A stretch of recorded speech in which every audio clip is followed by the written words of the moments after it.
Cooking pulled beef is such a delicious dinner.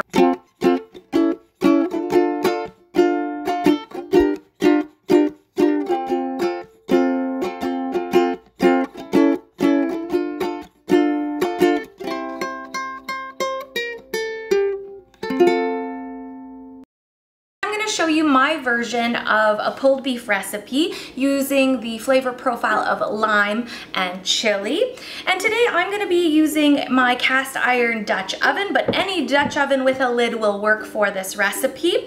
I will tell you a little bit about different alternatives and methods that you can do with the same recipe. And I have a cross rib beef roast that I am using. You can also use a chuck roast. There's lots of different cuts of beef that will work for this pulled method. The key is that you want to cook it in moisture, keep all of that juices and all that moistness covered and in, and you also want to let it cook slowly. Whichever roast you might be using, get it into an oiled Dutch oven and preheat your oven to 325 degrees, and we're going to go ahead and build the flavor. So I am going to season my roast with garlic powder, chili powder. I am also going to throw in the juice of a lime, and I am also going to add probably about half a cup of water into the pan to keep all of that moisture and liquid in there. I use water, but you can also use beef stock if you would prefer. There's more flavor in that. I just don't happen to have any today, or it's in my freezer. So I'm gonna go with just a little bit of water in the bottom of the pan as well.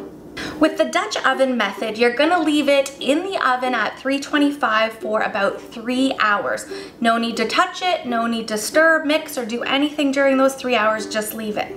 If you are doing the slow cooker method on low, you're gonna want to leave that in the slow cooker probably about 7 hours or so. So it's a perfect get it ready on a Sunday morning situation. If you have an Instant Pot, you can also do this on a high pressure cook. I would probably say about 55 minutes for the Instant Pot method.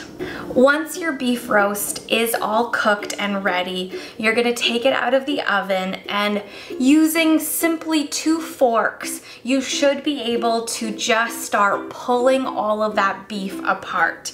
It will fall apart just simply with a couple of forks and moving it around. Like I said, this recipe is so versatile because now that you have this shredded and pulled beef, you can make sandwiches, quesadillas, obviously tacos, which is what I'm gonna put together. For the way that I like to do my shredded beef tacos is a soft taco shell, some homemade guacamole. I'm gonna load in some of this beautiful shredded beef. I'm gonna add a little bit of homemade pickled red onions, and if you need a recipe for that, I will absolutely link it. Same with the guacamole. You gotta know how to make homemade guacamole. It's delicious. Run a little bit of sour cream on top.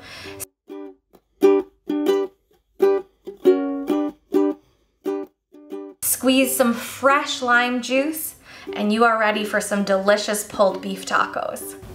Here's a few ways I've used it other than tacos.